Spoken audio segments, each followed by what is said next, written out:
بسم اللہ الرحمن الرحیم۔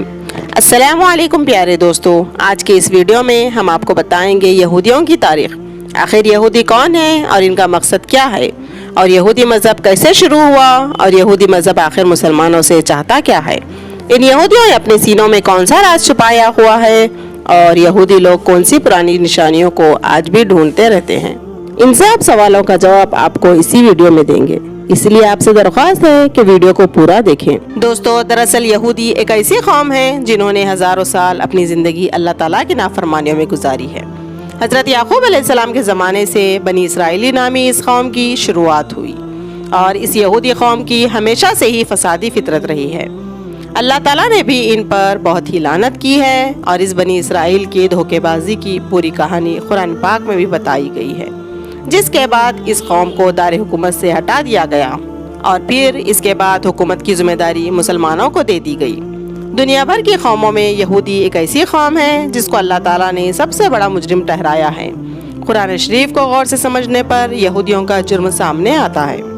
پیارے دوستو، یہ قوم ہمیشہ وعدے کے خلاف کام کرتی تھی۔ آخرکار طور پہاڑ کو اٹھا کر ان کے سروں پر لٹکا دیا گیا، لیکن اس کے باوجود بھی ان کے وعدہ توڑنے کا سلسلہ چلتا رہا، اور وہ لوگ قرآن کی آیتوں کو بیچ کر اپنے گانے بجانے کا شوق پورا کرتے تھے۔ دوسروں کو نیکی کرنے کو کہتے تھے لیکن خود نہیں کرتے تھے۔ ان کو فرعونیوں کے ظلم سے بچانے اور سمندر میں راستہ دیے جانے کے باوجود بھی یہ لوگ اللہ کی نافرمانی کرتے رہے۔ جب حضرت موسیٰ علیہ السلام طور پہاڑ پر جا کر اللہ تعالیٰ سے بات چیت کرتے، اس بیچ یہ قوم بچھڑے کی پوجا کرنے میں لگ جاتی۔ اس کی اس حرکت کو دیکھ کر اللہ تعالیٰ نے موسیٰ علیہ السلام کے ذریعے حکم دیا کہ گائے کو ذبح کرو، تو یہ سن کر لوگ حیران ہو گئے، اور ان لوگوں نے موسیٰ علیہ السلام سے کہا کہ آپ جائیے اور اللہ تعالیٰ کا صحیح حکم لے کر آئیے۔ اس طرح ان لوگوں نے 5 بار موسیٰ علیہ السلام کو طور پہاڑ پر بھیجا، صرف اسی لیے کیونکہ وہ لوگ گائے کو ذبح کرنے سے بچنا چاہتے تھے، اور وہ کھلے عام کہتے تھے کہ وہ اپنی آنکھوں سے دیکھے بغیر اللہ پر ایمان نہیں لائیں گے۔ خیر دوستو، اللہ تعالیٰ نے جب انہیں بغیر محنت کیے آسمان سے کھانا بھجوانا شروع کیا تو انہوں نے ضد کر کے اس کو بند کروایا، اور انہوں نے حضرت موسیٰ علیہ السلام سے کہا کہ ان کے کھانے پینے کا انتظام جیسے کہ اناج، سبزیاں، پھل وغیرہ زمین سے ہی اگا دیا جائے،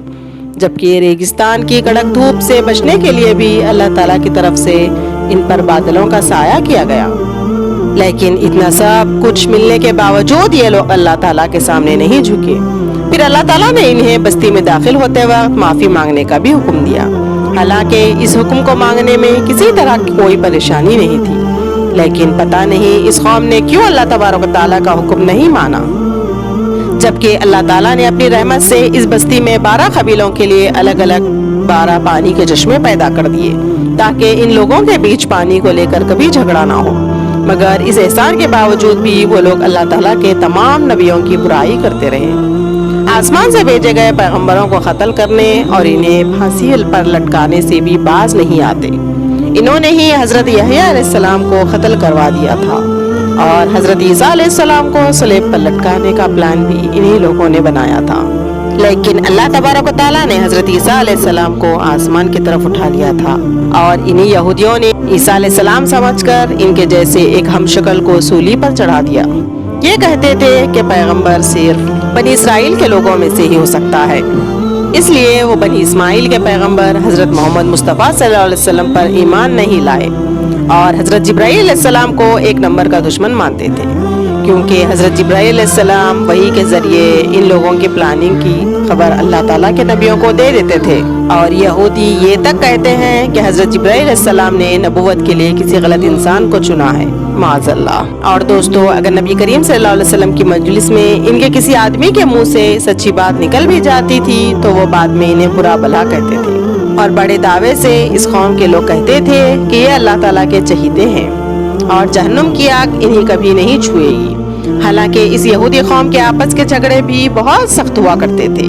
اور یہ آپس میں مار کاٹ بھی کرتے تھے، اور یہ قبیلوں میں جا کر قبیلے کے لوگوں کو بستیوں سے ہی نکال دیا کرتے تھے،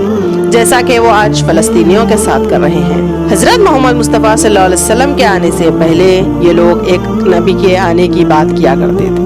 اور مدینے والوں سے کہا کرتے تھے کہ اس نبی کو آنے دو، ہم تم سے نپٹ لیں گے،